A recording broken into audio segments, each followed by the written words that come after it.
a mordomia cristã. É comum ouvir essa palavra e pensar logo em dinheiro, em ofertas, mas a verdade é que o buraco é bem mais embaixo. Estamos falando de uma filosofia de vida, algo muito mais profundo e completo. Para muita gente, a jornada começa com essa pergunta, não é mesmo? Quanto eu devo dar? É uma questão que pode até gerar uma certa ansiedade, um sentimento de obrigação, às vezes até de culpa. Parece uma conta a ser paga, um requisito que precisa ser cumprido. Mas e se a gente virasse a chave? E se, em vez de focar numa porcentagem de algo que a gente considera nosso, a gente começasse a se perguntar: como eu posso usar tudo o que eu sou e tudo o que eu tenho para Deus? Essa simples mudança de perspectiva, nossa, ela é o coração da mordomia cristã. Ela transforma o que era um dever em um verdadeiro propósito. Bom, para guiar nossa conversa, nosso roteiro vai ser este aqui. Primeiro, a gente vai redefinir essa pergunta inicial. Depois, vamos entender a origem da ideia de mordomo, ver como isso vira um estilo de vida, explorar o que está por trás da oferta e, por fim, traçar um caminho prático para começar essa jornada. Então, a primeira grande virada de chave é exatamente essa: sair do cálculo do quanto para a visão do como. A ideia não é separar um pedacinho da nossa vida para Deus, mas sim integrar a nossa vida inteira no plano dele. Pensa um pouco nisso. A perspectiva da mordomia nos lembra que a gente está só de passagem por este mundo, né? A caminho da eternidade. E se a gente olha por esse ângulo, nada é realmente nosso. Nós somos, na verdade, administradores de recursos que nos foram confiados para um propósito muito maior. E para entender isso a fundo, é sempre bom voltar lá na origem das palavras. A palavra mordomo tem uma raiz muito específica que revela muita coisa. A palavra-chave aqui vem do grego oikonomia. Ela é a junção de oikos, que significa casa, e nemo, que é administrar, ou seja, administrar a casa. O oikonomos, na época, não era o dono da casa. Ele era o gerente de confiança, o responsável por cuidar de todos os bens do seu senhor. E essa é a ilustração perfeita para a gente. Na teologia cristã, o mordomo é exatamente isso: alguém a quem Deus confiou a administração dos bens dele. A ideia central é que não somos donos, somos gerentes. E essa é a base de tudo. Bom, se somos gerentes de tudo, isso quer dizer que a mordomia vai muito, mas muito além da cesta de ofertas no domingo. Ela entra em cada cantinho do nosso dia a dia. É um estilo de vida que honra a Deus em todas as nossas decisões, das maiores até as menores. Como a gente usa nosso tempo depois do trabalho, como aplicamos nossos talentos, como nos comportamos no nosso ambiente profissional, tudo isso faz parte do pacote. Na prática, o portfólio de um mordomo é bem variado. Ele inclui nosso tempo, os dons e as habilidades que a gente tem, nossa carreira, nossos bens e, claro, também o nosso dinheiro. É a gestão de todos esses recursos juntos. Essa citação é muito forte, porque ela joga o foco num dos nossos recursos mais preciosos, o tempo. Imagina só o impacto que teria se, além da contribuição financeira, houvesse uma dedicação ativa de tempo e talento na comunidade. A transformação seria gigantesca. Certo, já entendemos que a mordomia é algo bem amplo. Mas e a oferta financeira, especificamente? Se ela não é uma obrigação, o que ela é então? Qual é a real motivação por trás dela? Aqui está a grande mudança de mentalidade. A oferta deixa de ser vista como uma transação, tipo uma taxa ou um imposto, e se torna uma expressão. É um ato de adoração, sabe? Um ato de fé e de amor. É uma forma de dizer obrigado e de glorificar a Deus. Essa frase é quase um soco no estômago, né? Mas no bom sentido, ela vira o jogo completamente. A oferta deixa de ser vista como uma perda e passa a ser uma resposta, uma reação natural e grata a um fluxo de bênçãos que nunca para. Então, o ponto crucial é este: a perspectiva muda de doar para investir. É a chance de pegar os recursos que Deus nos confiou e aplicar naquilo que tem valor eterno, a expansão do Evangelho e a construção do reino. Ok, tudo isso é muito bonito na teoria, mas e na prática? Como a gente começa? Como transformar essa filosofia em algo concreto que a gente consiga manter? Vamos ver um caminho bem prático. A sugestão é começar de forma disciplinada, mas sem loucura, algo que seja alcançável. Comece com uma porcentagem pequena e consistente, tipo 1% ou 2%. O segredo é separar esse valor assim que o dinheiro entra, antes de qualquer outra conta. A ideia é ser fiel a esse compromisso todo mês e a cada ano se desafiar a aumentar um pouquinho. O crescimento vira algo gradual e intencional. E para isso ficar ainda mais concreto, dá uma olhada nesta tabela. Ela mostra como essas porcentagens se parecem na vida real, em valores para diferentes faixas de renda. Isso ajuda a desmistificar um pouco os números e a mostrar que começar é totalmente possível, não importa a realidade financeira de cada um. Mas é fundamental nunca perder o porquê de vista. O objetivo de crescer nessa disciplina não é só um exercício pessoal, não. É para que todos juntos a gente consiga ter mais recursos disponíveis para o trabalho da igreja, para a missão, para que mais pessoas possam ser alcançadas pela mensagem do Evangelho. E assim, a gente volta para a pergunta fundamental. Encarar a vida como um mordomo, administrando tempo, talentos e todos os recursos, isso é um custo que a gente paga ou um investimento que a gente faz? A forma como cada um responde essa pergunta, bom, isso pode mudar tudo. Obrigado pela companhia. O que é inteligência artificial, né? O pastor jogou o texto lá e a coisa saiu. Mas é interessante nós percebermos o seguinte: ofertar é dar ou investir? A pergunta crucial é essa. Na mordomia cristã, nós temos que olhar que nós devemos administrar, nós somos mordomos. E nós vimos bem ali a origem da palavra mordomo, na palavra grega de oiko, né?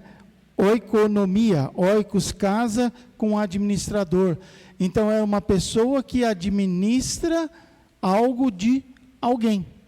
Essa é a função do mordomo. Nós, hoje, somos os mordomos. Nós, hoje, estamos administrando os bens, como nós cantamos, de quem? Do Senhor. Então, aquele carro que eu tenho, aquela casa que eu moro, né? Ou aquele emprego que eu tenho, ou onde eu trabalho, tudo provém de quem? Do Senhor. Vamos abrir aí Lucas 12, 42 e Mateus 20, versículo 8. Por favor.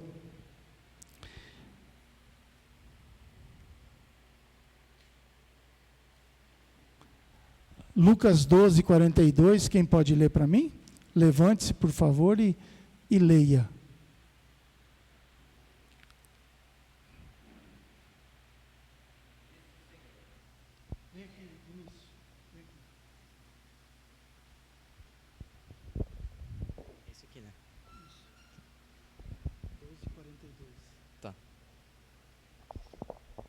Disse o Senhor: quem é, pois, o mordomo fiel e prudente, a quem o Senhor confiará os seus conservos, para dar-lhes o sustento a seu tempo? E Mateus 20, versículo 8, quem quer ler para nós?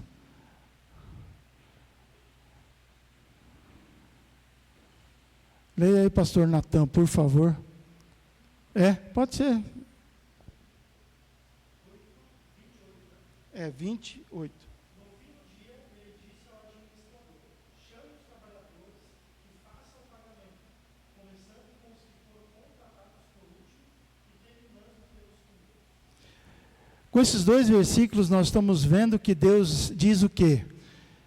Vai lá e administra, paga, né? Confia, aquilo que lhe foi confiado, administra. Podemos dizer que mordomia cristã é uma filosofia de vida, é uma proposta que não está só na questão financeira, mas está no nosso envolvimento como filho de Deus. Está quando nós fomos trazidos diante do altar e fomos batizados e reconhecidos como filhos de Deus. E agora aquilo que tudo o que somos e temos, consagramos ao Senhor. O hino que foi colocado no início diz lá que nós estamos no mundo, mas dele não somos. Aqui nós vivemos distantes do lar. No vídeo apareceu que a nossa vida é uma vida passageira neste mundo. Por isso, Deus quer que todos nós, né, estejamos integrados no seu plano, sabendo que apenas neste mundo vivemos como uma nuvem, como diz Tiago. Assim, conforme diz um autor cristão, a nossa pergunta não deve ser quanto devo dar, mas visto que fomos inteiramente integrados no plano de Deus, com tudo o que somos e temos, a nossa pergunta é: como posso dar tudo ao Senhor? Vejam, é uma mudança de perspectiva. É devolver. Se vocês prestarem atenção, lá diz que a oferta não é um pagamento, mas é uma adoração a Deus. Por isso, quando nós, né, a mudança, nós deixávamos o prato da oferta aqui, né? Aí, até que um dia nós pastores conversamos com a diretoria e vamos fazer uma mudança simples. Colocar no altar. Por quê? Porque é aqui que nós adoramos o nosso Deus. Então, as nossas ofertas também fazem parte da nossa adoração a Deus. Mas, ser mordomo dos bens do Senhor não é só ofertar, mas é estar disposto a trabalhar, a doar-se para este Deus.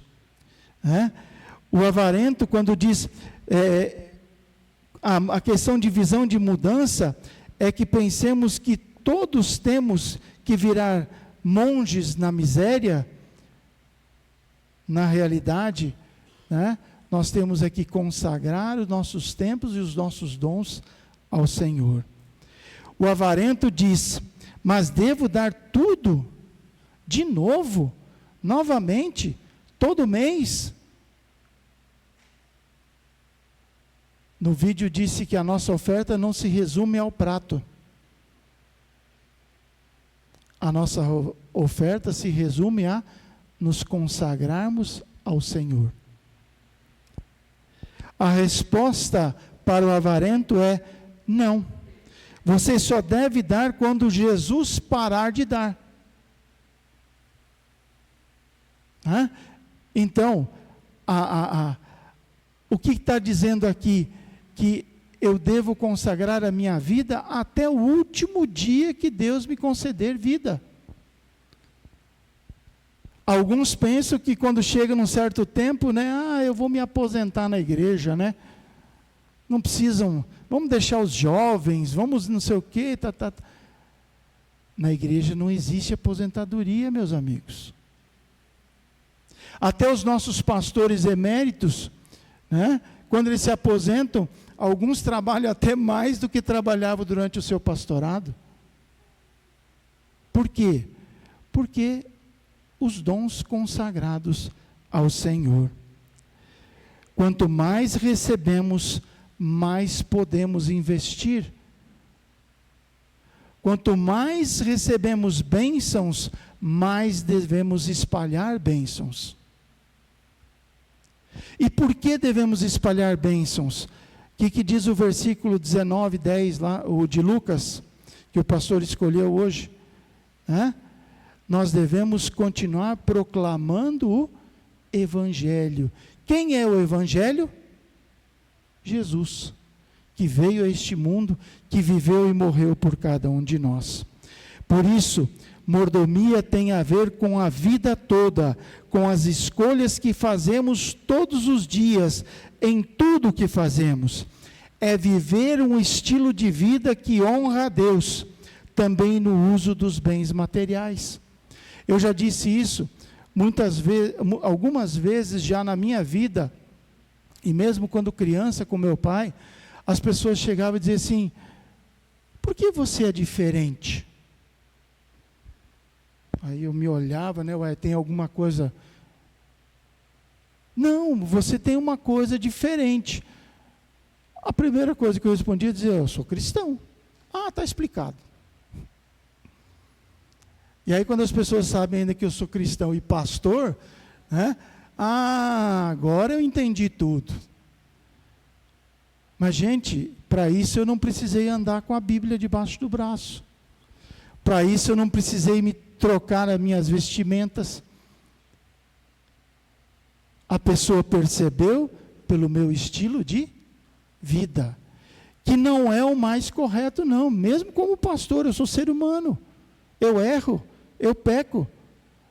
Mas aí o que nós de novo aqui aprendemos, devemos pedir perdão dos nossos pecados e ter a certeza, e daqui a pouco nós vamos participar da mesa do Senhor para selar essa certeza de que temos perdão dos pecados, vida e salvação. Nosso propósito é deixar nossa vida ser uma oferta, uma contribuição aos outros em nome de Cristo. Mordomos sabem que são abençoados e ser uma bênção, como diz em Gênesis capítulo 12. Portanto, nossa missão resume-se em conectar pessoas a Jesus. Como disse alguém, a igreja luterana vai crescer a partir do momento em que seus membros aprenderem a dedicar mais tempo a serem cristãos no seu dia a dia. Não só apenas na igreja, no culto. Quem passa lá fora sabe que nós somos cristãos.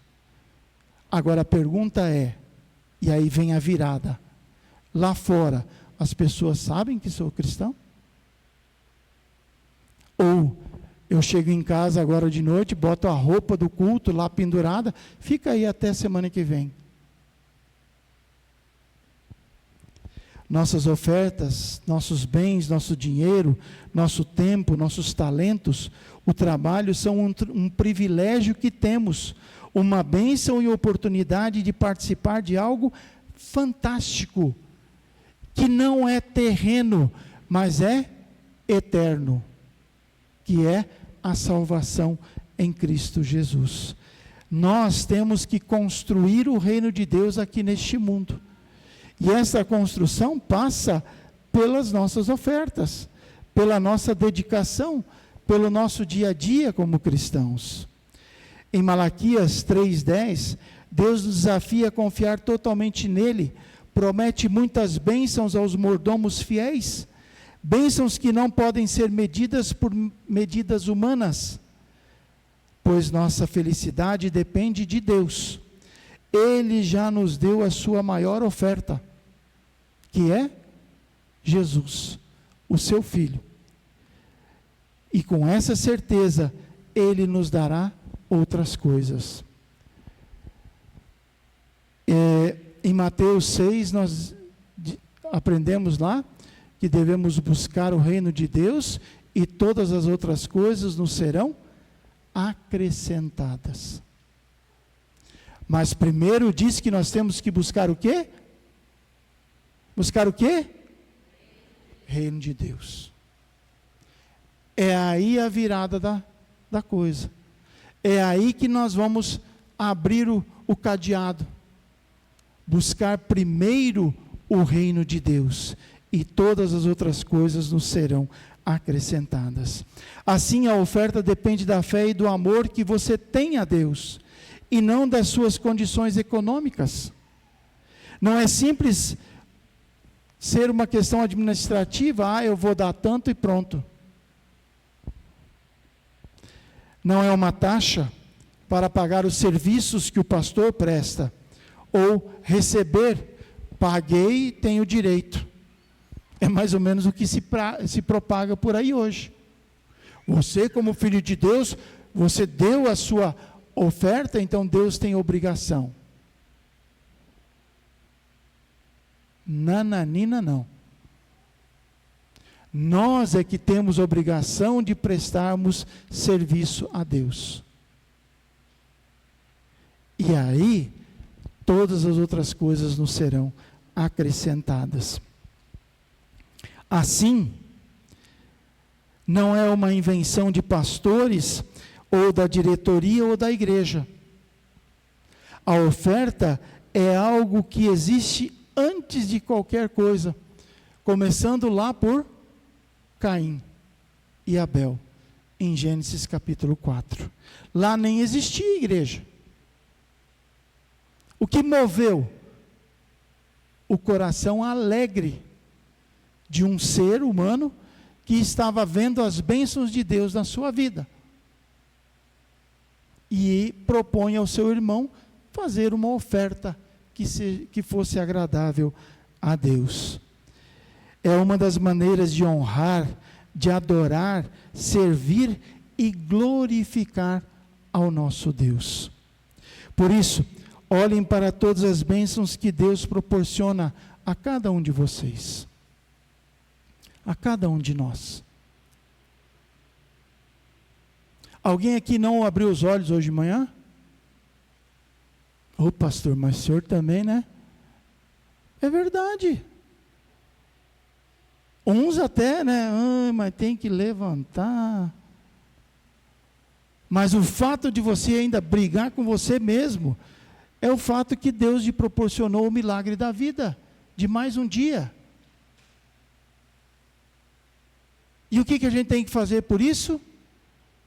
Agradecer. Mas agradecer porque eu acordei, pastor? Sim.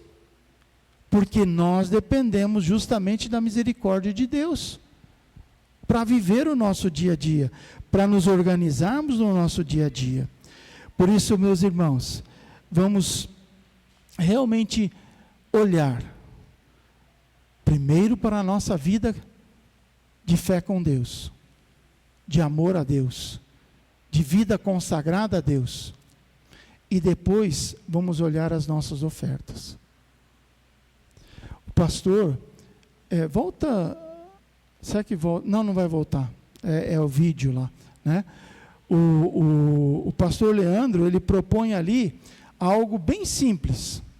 Ah, pastor, mas eu não sei quanto eu vou ofertar.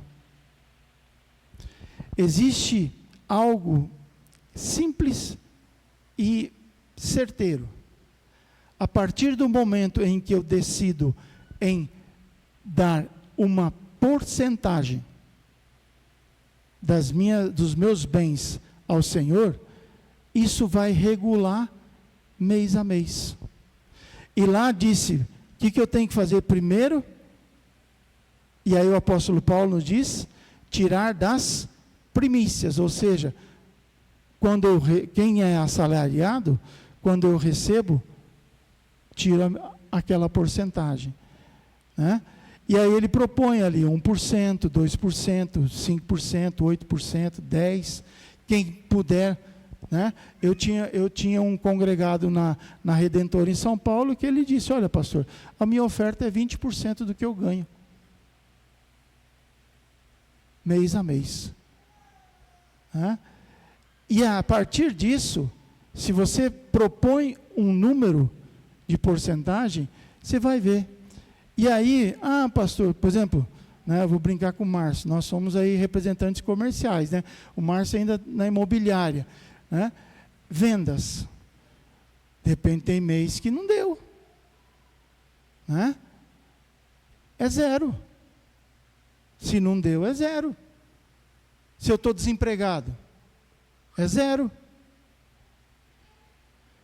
Agora, eu consegui um emprego, eu fiz uma boa venda, eu vou continuar no zero?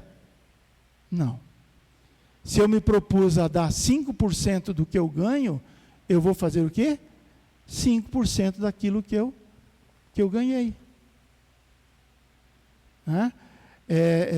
É uma coisa que desde quando eu tive o meu primeiro salário, né, e aprendi com o seu Oswaldo, né, eu tenho a minha porcentagem decidida. Depois que nós casamos, eu e a Marilete, decidimos continuar com essa porcentagem. E continuamos até o dia de hoje.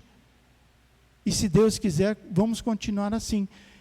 E posso dizer para vocês que mesmo na situação que eu vivo hoje, Deus nunca deixou de ter o meu sustento e o sustento da minha família. E a minha oferta. Às vezes tem mês que o negócio Mas a oferta é primeira. Depois as outras coisas a gente vai organizando. Por isso, meus irmãos, quanto mais nós crescemos nas nossas ofertas, nós podemos ter certeza que o reino de Deus cresce, que Deus nos proporciona mais e mais situações para podermos viver neste mundo. E sabemos que as nossas ofertas não ficam só aqui, na Martinho Lutero. Elas vão para o distrito, uma parte. Elas vão para o caixa central da igreja, né? Se hoje, por exemplo, nós temos o pastor Natan aqui, é por causa das formiguinhas, das ofertas de todo o Brasil, que proporcionaram que ele pudesse vir para cá e ser subsidiado, que a gente fala, né? E está aqui junto, trabalhando com a gente, para que o reino de Deus cresça. Irmãos, vamos pensar como mordomos que têm uma obrigação, ou vamos pensar como mordomos que trabalham com os bens do Senhor? Que Deus possa nos proporcionar sempre, corações abertos, para podermos aprender um pouco mais a respeito da sua palavra, mas acima de tudo, nos mantermos firmes na fé em Cristo Jesus, para um dia nos encontrarmos na eternidade. Que assim seja, hoje e sempre. Amém. Vamos colocar de pé. Olá. E continuamos com o ofertório.